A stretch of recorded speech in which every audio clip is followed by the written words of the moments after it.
le roi des rois. Shalom, shalom, shalom, shalom, shalom.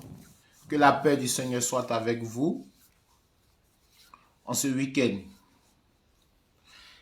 Quelle joie de pouvoir se retrouver, toujours dans le but de partager la parole de Dieu et que le Seigneur encore nous remplit de sa connaissance et que l'Esprit Saint même descend, qu'il touche pas mal de nombre de cœurs dans le but de notre mission à pouvoir se repentir. C'est pourquoi je vous invite ce soir vraiment à connaître l'utilité de chrétiens sur ce thème. Quelle est ta nourriture? Mais avant de rentrer dans le thème du sujet, je vous invite vraiment, chaque jour que vous vous levez, pour donner un sens à votre vie, mettez Dieu au centre de votre vie. Ne priez pas le Seigneur par option, ni par défaut. En tant qu'enfant de Dieu, le but quand tu te lèves chaque matin de ta vie, la première des choses, c'est de remercier le Seigneur. Nous ne rentrons pas en prière parce que nous avons des problèmes. Nous ne prions pas Dieu parce que nous croyons que Dieu est une baguette magique. Mais connaître l'utilité de la prière, mettre la prière au centre de sa vie, que la prière soit le point culminant de ton existence, c'est très important. Frères et sœurs chrétiens, fils de Dieu, parce qu'il faut donner la place à Dieu par sa gloire qu'il mérite. C'est pour cela qu'il t'a fait à sa ressemblance pour que tu puisses glorifier son nom. Glorifier son nom, c'est rentrer dans la prière. C'est pourquoi la Bible nous dit que sa volonté soit faite dans toutes circonstances de notre vie. Que la volonté de Dieu soit faite.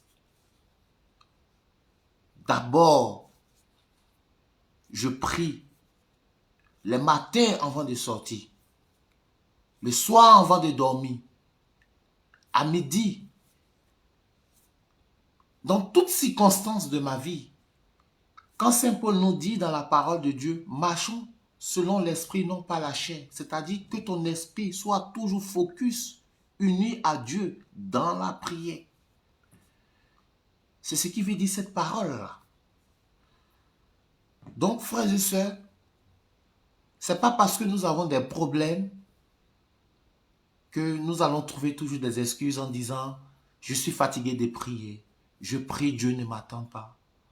Je perds l'espérance, je perds l'espoir. » Mon frère, si tu perds l'espoir, tu t'éloignes loin de Dieu. Parce que dans le livre des Proverbes, je crois bien à partir du Proverbe 6, Proverbe 6, la Bible nous dit que Dieu aime celui qu'il aime. Et il bénit celui qui l'aime en abondance. Donc, comprends quelque chose. Si tu t'éloignes loin de Dieu, toi-même, tu perds beaucoup de choses. Donc, mets Dieu au centre de ta vie chaque jour. Ne raisonne pas comme un insensé.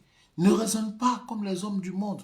Parce que tu as connu Christ. Tu es plongé à Christ. Donc, prie chaque jour. Même si tu pries que tu ne comprends pas. Tu ne trouves pas la solution. Mais Dieu a la solution de ton problème. Dieu seul a la solution. Parce que la prière décante beaucoup de choses dans notre vie. La prière t'ouvre beaucoup de choses spirituelles.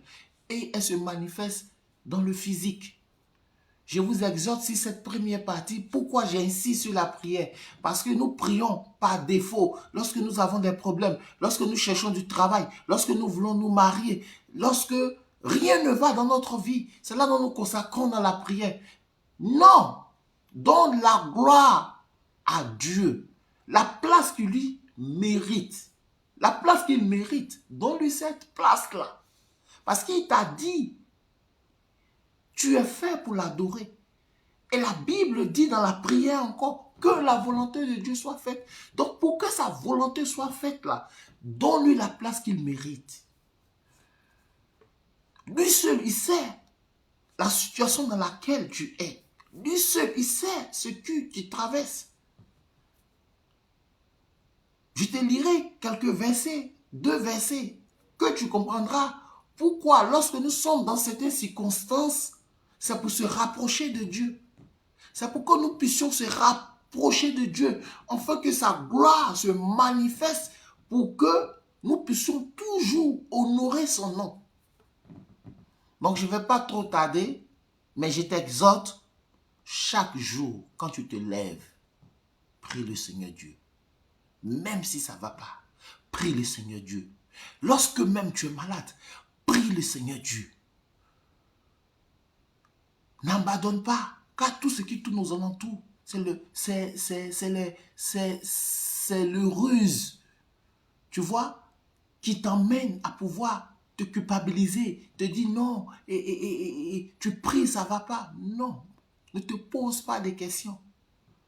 La question et la réponse appartiennent à Dieu. Fais ce qui est honorable et agréable aux yeux du Seigneur. Ça, c'est le conseil de la prière. Sois béni et que ce petit temps-là, tu puisses comprendre pourquoi la prière est importante dans notre vie. Pourquoi la prière est le point culminant de notre existence. Pourquoi la prière est une âme qui nous aide à grandir.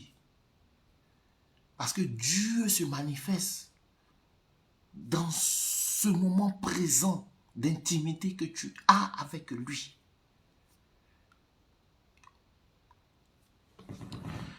Nous n'allons pas tarder, nous allons parler sur ce thème de ce soir. Chrétien, quelle est ta nourriture? Oui, frères et sœurs. Quelle est notre nourriture en tant que chrétiens? Nous avons une nourriture qui doit nous aider à grandir. Nous avons une nourriture qui doit nous aider à avoir une fondation. Parce que Dieu même nous a donné beaucoup d'exemples dans sa parole qui est source de vie, qui n'est pas une histoire, mais qui est une vie. Parce qu'un chrétien qui prie et il n'a pas une fondation qui est la nourriture, qui l'aide à grandir, à voir ses racines, c'est difficile de pouvoir distinguer son orientation dans la vie. Dieu se charge dans la prière.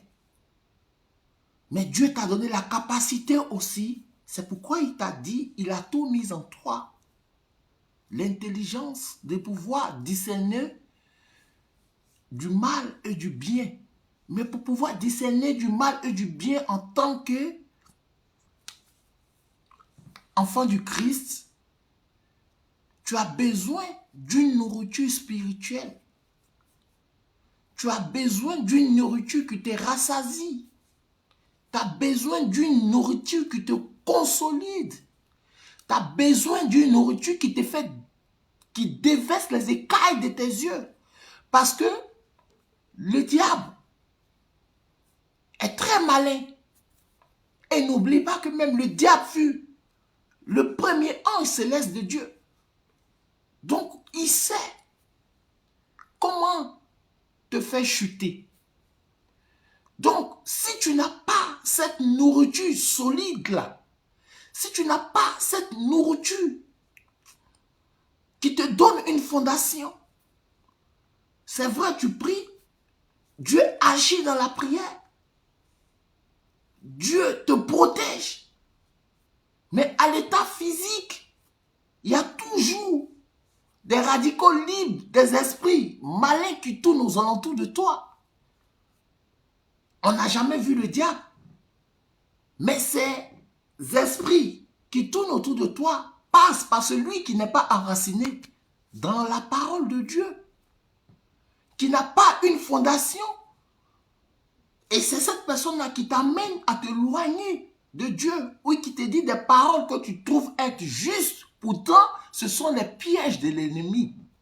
Ce sont les pièges de l'ennemi qui t'amènent à faire des bêtises. C'est pourquoi je vous exhorte, chrétiens, quelle est ta nourriture? Ta nourriture doit être fondée sur quelque chose. Ta nourriture doit être une armure, doit être une épée de combat pour toi. Parce que Dieu t'a dit dans sa parole que toute chose du monde a été établie par la parole. Lorsque tu pries même, c'est par la parole. Lorsque tu t'adresses à Dieu, c'est par la parole. Si nous connaissons l'existence de la force et la puissance qui est dans la parole. Parce que quand tu lis dans Matthieu 4, verset 4, la Bible nous dit que quoi? Pourquoi j'ai parlé au début de l'exaucement de la prière? Dieu a prié. Dieu a demeuré dans la prière en présence du jeûne. Dieu priait, jours et nuits, Dieu priait. Mais Dieu nous révèle dans sa parole qu'il ne suffit pas seulement que de la prière. Mais la prière est un armure spirituel qui nous fait grandir. Oui, mais Dieu ne peut pas se contredire si Dieu nous dit que l'homme ne se nourrit pas que de pain, mais de toute parole qui sortira de la bouche de son Dieu. Bientôt, je vais vous expliquer sur le contexte du pain. Je laisse ça d'abord. Mais il dit de la parole qui sort de la bouche de Dieu. Donc cette parole-là est une vie. Cette parole-là est la lumière sur tes pas. Cette parole-là est ton épée de combat. Parce qu'en lisant la parole de Dieu, tu arrives à discerner le bien et le mal, les ruses de l'ennemi. C'est-à-dire que Dieu te met dans une passoire et il tamise, il te tamise. Il te tamise. C'est-à-dire qu'il y a le tri maintenant dans ta vie.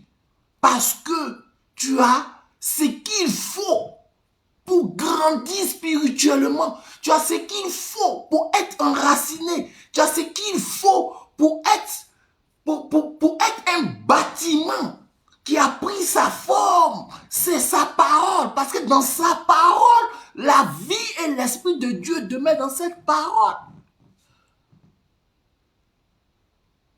C'est pourquoi au début, je vous ai parlé de la prière. Parce que lorsque on prie, on doit être poussé à être nourri.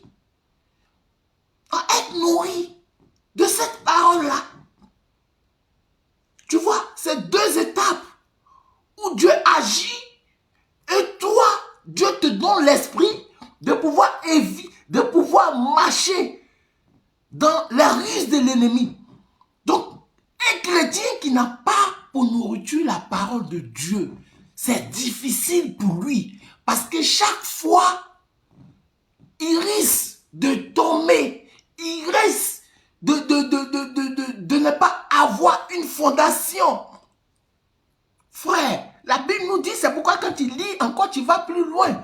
Dans Deutéronome 8, verset 3. La Bible nous dit que quoi?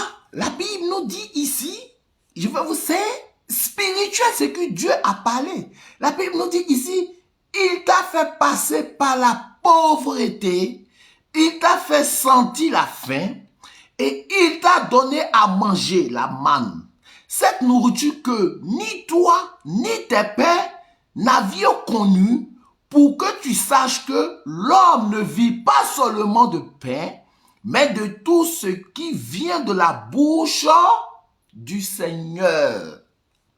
Pourquoi Dieu a fait ça? C'est pas la nourriture physique. Comprenez quelque chose. La solitude te rapproche de Dieu. Lorsque nous sommes dans la solitude, elle nous rapproche de Dieu. Avant que j'explique ce verset, pourquoi la solitude? La solitude t'amène à réfléchir. Quel est le but de ton existence si t'es? La solitude t'amène à te poser beaucoup de questions qui te ramènent à Dieu. Voilà pourquoi lorsque la majorité, on a tendance à dire que c'est lorsque nous sommes pauvres, nous cherchons la face de Dieu. C'est ce que les gens disent. Bon, après, ce sont des intelligences erronées, des hommes insensés. Non. Tu vois là, c'est pas la pauvreté physique, c'est la pauvreté spirituelle que Dieu a établie lorsqu'il les faisait passer de la pauvreté, qu'ils avaient soif de la nourriture. C'est-à-dire, ils ont compris que cette nourriture ne pouvait pas provenir d'eux, mais des Pères glorieux, victorieux qui existent au-dessus de tout. Pour que la gloire de Dieu se manifeste. C'est même chose quand on lit dans Matthieu 4 à partir du verset 4. C'est-à-dire que ta nourriture spirituelle, c'est pas que parce que tu ne manges pas, mais tu as besoin d'être uni à Dieu. Tu as besoin d'être plongé au mystère victorieux qui est Christ. Tu vois, pour que le nom de Dieu soit glorifié, magnifié, pour qu'il puisse te guider sur le chemin dans lequel tu dois marcher et tu dois éviter les ruses de l'ennemi. C'est pourquoi ici, il a dit, ni nos pères n'avons connu cela et nos ancêtres. Mais lui, Dieu, il nous a établis comme ça pour que nous puissions connaître sa divinité et sa puissance. C'est ça. Donc, chrétiens, chrétiennes, je vous exhorte, dans la prière, accompagnez votre prière de la nourriture solide qui est la parole de Dieu. Accompagnez votre jeûne par la parole de Dieu. Accompagnez toute existence de votre vie par la parole de Dieu qui nourrit votre âme, votre esprit, qui la racine, qui lui donne pour amuse cette parole qui est vie.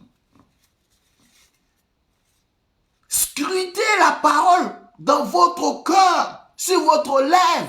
Faites de cette parole une pommade, même si vous voulez. Parce que seul par la parole, tu vas éviter beaucoup de choses dans la vie. C'est pourquoi la parole de Dieu nous parle de la connaissance de la sagesse.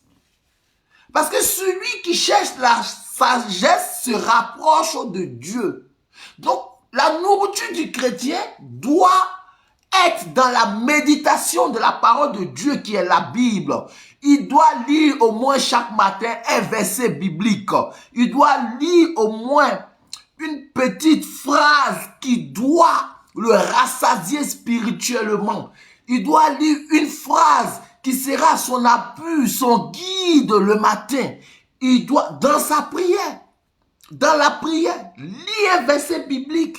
Dieu te parle à travers cela. Dieu te dit ce que tu dois faire. Dieu te remplit de son esprit à travers cette parole-là. Dieu t'aide à décanter toute chose de ta vie par la parole. Donc, ce que tu dois comprendre aujourd'hui, mon frère, dis-toi que je serai un chrétien complet de celui qui scrute la parole de Dieu, qui scrute la parole de Dieu et la met en pratique selon chaque verset biblique, qui nourrit mon âme et mon esprit, qui la remplit. C'est très important. En priant le matin, lis un verset biblique qui est un message d'espérance, de paix et de toute solution de vie. La parole de Dieu. C'est pourquoi Dieu t'a dit que l'homme ne se nourrit pas que de pain, mais de toute parole qui sortira de la bouche de Dieu. Comprends que, je dis toujours, un enfant de Dieu qui est dans la solitude se rapproche de Dieu. Lorsque tu es dans la solitude, dis-toi que tu es en train de t'abreuver de la parole de Dieu. Parce que dans la solitude, ton âme et ton esprit est unis dans la présence de Dieu. Parce que tu veux être agréable. Tu veux être dans la conformité de la volonté de Dieu. C'est pourquoi dans Deutéronome 8 au verset 3, lorsque ces personnes étaient appauvries par la faim spirituelle, immédiatement ils étaient dans une précarité de solitude qui les ramenait vers Dieu. Parce qu'ils pouvaient, comment ils allaient avoir la nourriture? C'est incroyable.